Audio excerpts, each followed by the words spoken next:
Hey guys, welcome to Channel 101.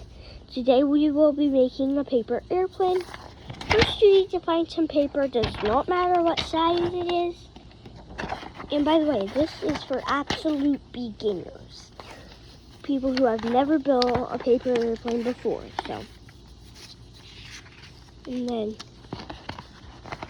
So fold in half, the base, most basic step, as well as you can. And then unfold. Find the crease you made, if you did. If not, find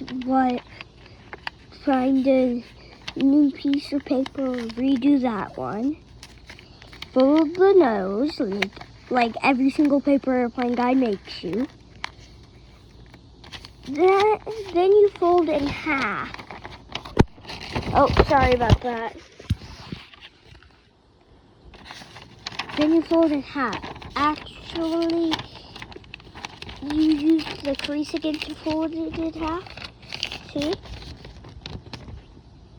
And now you fold the wings down. Find which wings you fold down and then fold them down. And you don't change your paper airplane. Whoa. Fold the other wing down. And now you have a very bad paper airplane. Or it could be good, depending on how you did it. See how it flies. Told you it was a bad one. That's very bad advertising.